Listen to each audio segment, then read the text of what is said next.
Jadi apapun itu kata kubu-kubu lain katanya curang. Di TPS-nya paling banyak tuh Anies katanya. Biasa kalau orang yang kalah suka ngomong gitu kan.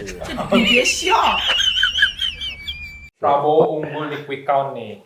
Yoi. Nah menurut kalian gimana? Apakah real count-nya akan sama juga? Kita Kalau optimis. sama secara angka mungkin enggak ya.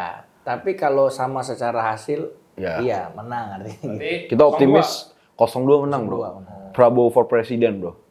Jadi apapun itu kata kubu-kubu lain katanya curang. Ada Oke. yang ngomong tuh 01 banyak tuh, katanya itu curang tuh udah pasti. Di TPS-nya paling banyak tuh Anies katanya. Standar lah, bro.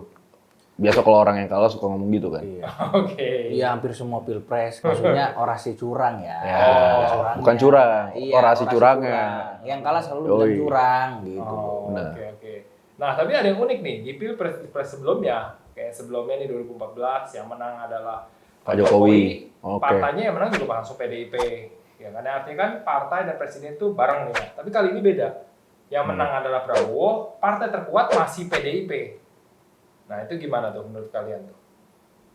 Gimana? Kalau Porsi Gua dulu. gue sih jelas, karena 10 tahun PDI kan yang pimpin. Artinya Gibran pun sebagai wapres tidak bawa partai, bro.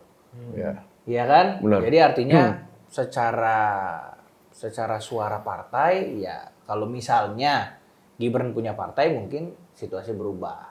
Tapi masalahnya karena Gibran tidak punya partai dan mungkin bisa dikatakan dia sebenarnya masih PDI waktu itu, ya otomatis PDI masih lebih banyak. Secara calegnya kan banyak. Ya. Iya, lo bandingin tuh partai Gelora, partai Buruh cuma satu calegnya. Nah, mereka paling numpuk, bro, di Senayan. Paling rame ya, makanya Senayan merah dong warnanya. Iya, penyumbang suara itu caleg-caleg kan paling banyak. Iya. Yoi. Oke, nah tapi gimana ke depannya? Kan beda nih legislatif dan eksekutif ini berseberangan nih. Bakal tumbur-tumburan nggak nih? Check and balance sih sebetulnya. Kalau tumburan enggak. Intinya dia itu harus seimbang. Legislatif ngejagain undang-undang normatif, eksekutif menjalankan programnya, ya tuh, kemudian pemerintahannya nggak boleh lewat dari offside gitu ya.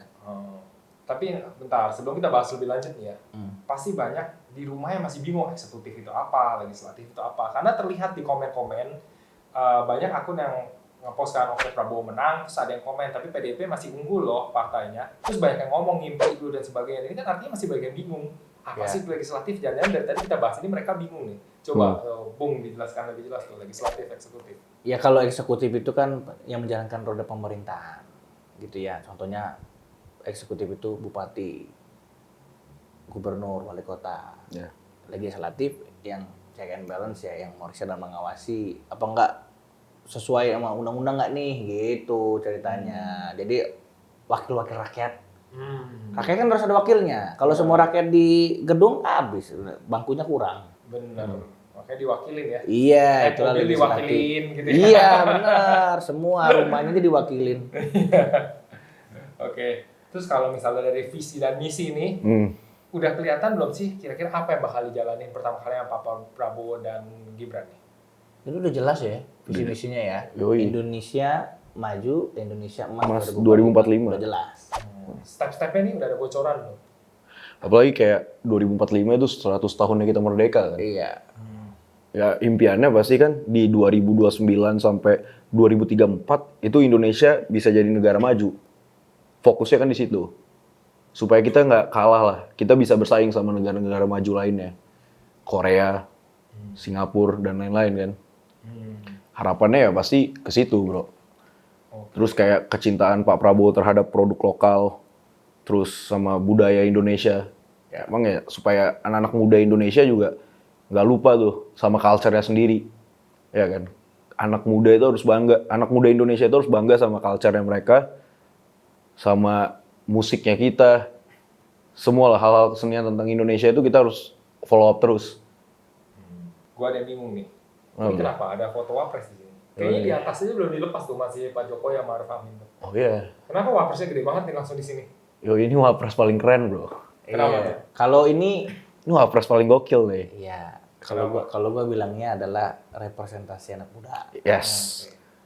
Dia wakil presiden termuda. termuda. Dia generasi milenial, which is gap dia juga nggak terlalu jauh dari Gen Z.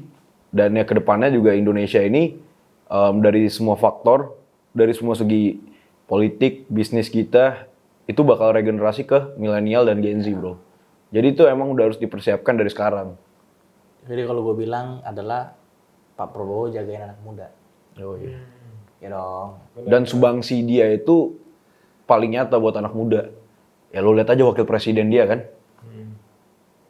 Siap. Nah kalau misalnya orang mau gabung nih, gimana caranya? Wah, tinggal gabung. bro. Kita ada Tinggal DPP isi aja. Yes, benar. di Pondok Indah, Jakarta Selatan, Jaksel, Seluruh Indonesia kita bisa udah online. bisa online. Tinggal di input Gibran form, Center, ya kan? Kemudian kirimkan KTP-nya sudah langsung Gratis terdaftar. tuh? Gratis. free bro. Nggak ada pungut pembayaran? Nggak ada. Oh, Nggak oke. ada, Kalau cuma- ada pembayaran artinya calo ya itu. Calo, Itu iya, calo dan iya. udah pasti Laporkan, nggak ada. laporkan. Dan emang Gibran Center juga fokus buat anak-anak muda Indonesia. Ya, mendorong anak muda Indonesia Di untuk sini- kreatif. Kita bisa kreatif bareng, belajar politik bareng. Ya.